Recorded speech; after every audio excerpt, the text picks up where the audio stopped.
So today we are reviewing the Sol-Ark 15K all-in-one hybrid inverter. And by hybrid, that means it can be used on or off grid or a combination of both, which is how I use it at my house here. So let's go over some of the specs. It's called 15K because it can take 15,000 watts from your solar panels and bring that into either the loads. Actually, it can do 12,000 watts to the loads. So 6,000 to each leg, to each 120 volt leg. It does do 240 volts. It can do 120, 240, or 208 actually, split phase. So it can pass inspection with no problem. It's got so many certifications. It's got the PV quick disconnect on the side. It's got battery breakers. It's got a load on and off switch right here that goes to your panel. So it's got literally everything on it you need to pass an inspection, which is one of the few that I've seen that can do that. So it's capable of handling 19,500 watts of solar panels. 19,500 watts of solar panels connected to it. So I'm maxing it out here at my house. I've got 19,000 or close to 19,200 watts. All right, so let's keep going over the specs. So it's called 15K because it can handle 15,000 watts through it from the solar panels. But I just said it only handles 12,000 watts to your load.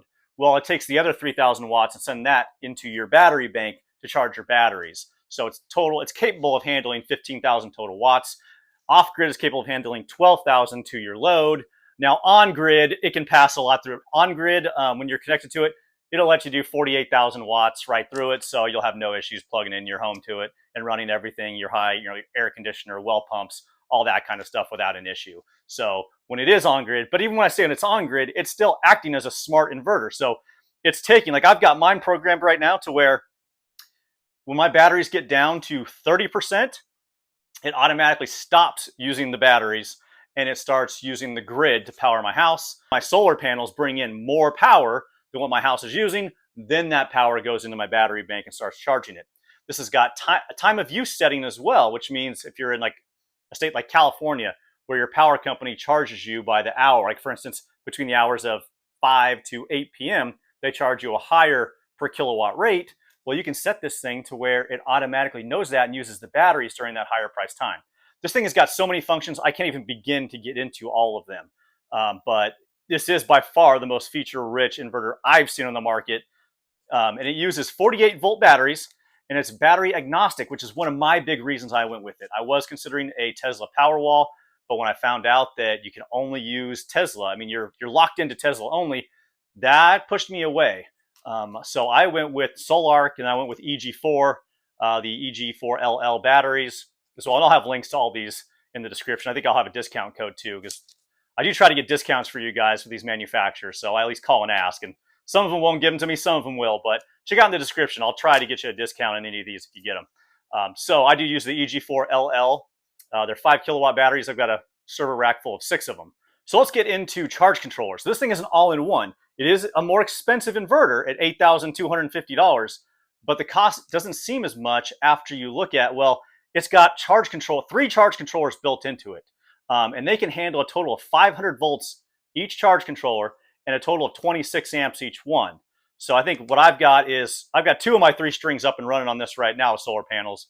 And I've got around like 425 volts at about 19 amps each one going in. I think I've got a total of about 13 kilowatts, 13 kilowatts of solar panels on this right now. And when you have this thing on grid, it allows you to push through. And let me explain when I say on grid. So one amazing feature about this thing, this Sol-Ark 15K, is it's the only one that I know of that goes in between your meter. So it's your meter, and then from the meter into the Sol-Ark, and then from the Sol-Ark into your home panel. So it can handle 200 amps of pass-through power to your home panel, which means no critical loads panel.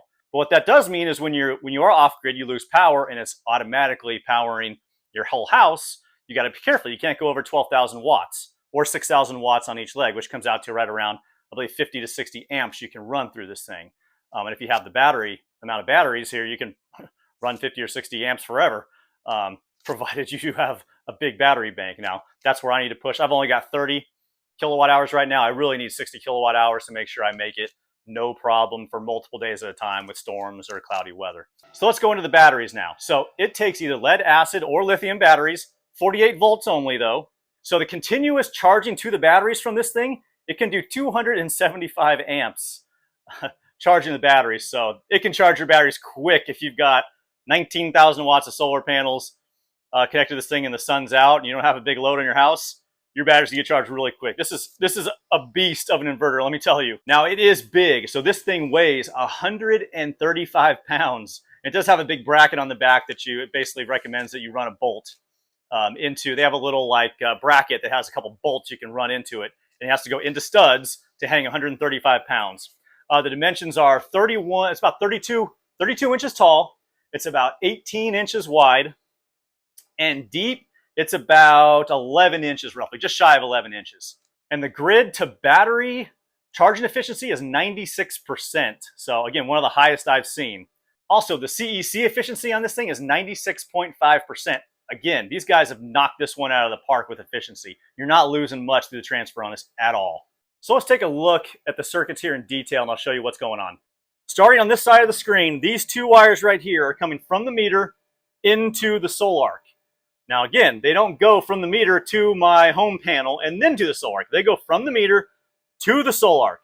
From here, they pass through this 200 amp pass-through switch here that I can turn on and off. And it goes to here, which these two wires go down and they go to my home panel at 200 amps inside my house that runs my entire home. So there's no critical loads panel here. That means I do have to manage though my loads. So if I am completely off grid, I got to be careful not to run more than 12,000 watts total or 6,000 watts on each leg, or this thing will shut down and then we'll try to restart. And what I am told from Sol-Ark is when it shuts down for about a minute and tries to turn back on. If it shuts down again, it gets overloaded, it'll do that 5 times before it finally says something's wrong here and shuts down completely, goes into an error code and stays that way until you restart it manually. So moving on, so that goes to my panel. Right here is a generator input. So I haven't got a generator hooked up yet, but I will, and I can use that again to power my Sol-Ark, my house, and charge my battery bank.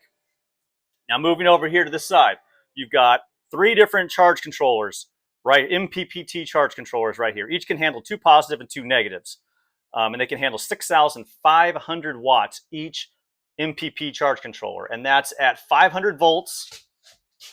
That's at 500 volts and 26 amps. So this thing, again, it's a beast. And then you've got over here the battery cables. Again, it accepts 4-aught.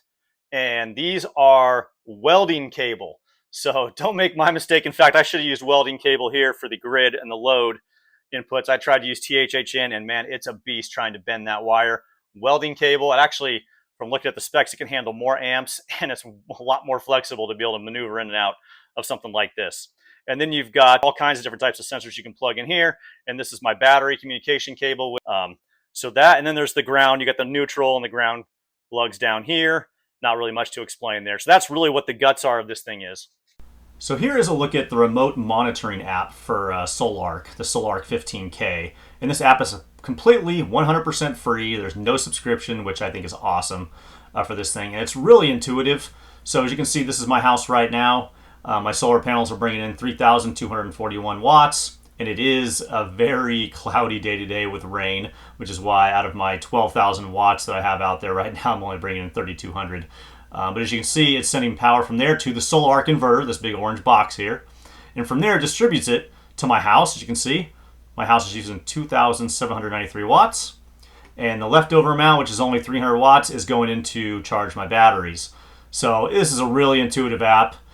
Just to be able to monitor this at all time. And actually, you can change settings, your settings parameters. If you want to change this where it doesn't let your batteries drain below, let's say 40%, you can do that all from this app. So it's really neat. And then it charts all of this stuff for you as well. So what I find very useful is this chart down here. I can click on the day and it'll show me today what I've been doing. So you can see the green is the PV here. So it shows, you can see how it's been raining and really cloudy, and I'm never really pushing that many, though we've had a couple sections here where we've got a little bit of sun. But most of the time I'm pulling in about 2,000 to 3,000 watts on average here per day. And my batteries were being charged up here and there as the sun kind of popped out, or it got a little lighter, at least less overcast. But you can chart this and see exactly how you're doing all day long, which is really intuitive, and look back throughout the year and see how well you're doing. So I just wanted to show you a brief example of what this app is like, not in a whole bunch of detail, but enough where you at least see what it is and that it is free. And one last thing I wanted to mention. I put together this entire system, the Sol-Ark, the EG4 batteries. I built the solar panel racks all myself, and I am going to put a PDF together of a list with links to all the materials I used to put this together and where I sourced them from, because it was a challenge. So if you end up buying the Sol-Ark 15K or the EG4 batteries using my link in the description, shoot me an email, and I'll put my email on the screen, and let me know, and I will go ahead and send you this PDF that I have for all the individual pieces I used, so you can help source them easy as well. So why do I think this is the best one out there? Well, it really fits for what I'm doing. One, I am not super high tech, so I didn't want just a bird's nest of fuses and wires and switches and PowerPoint, max PowerPoint charge controllers. I didn't want all of that. I wanted everything in one where I just slapped it up there, sent wires into it, and I was done. That is this. Now, it is expensive at $8,250. It is expensive, but when you take, another $3,000 or $4,000 inverter that's maybe comparable, and then you start buying 3 different charge controllers or 1 large charge controller, and then you want something to monitor all that, then you want fuses, all of a sudden you're now creeping, maybe not $8,250, but you're running into the $7,000 range. So I wanted this to be more of a plug and play. And this was very easy for me to install and not screw up. And then programming it was easy. And Sol-Ark was easy to get on the phone. Even on the weekends, I could call them and ask them questions, which is what I did multiple times. So overall, guys, I give this thing an A+. I've been running it now about 45 days on my house. Never had one error code, never one shutdown. I haven't overloaded it. Now, there are things I am tweaking to make sure I can make my batteries last longer overnight. And I'll go into that in another video. So make sure you subscribe. And again, all this Sol-Ark, the link to this thing, it is hard to find one of these to buy if you're not an installer. So I'll put a link in there where you can check it out.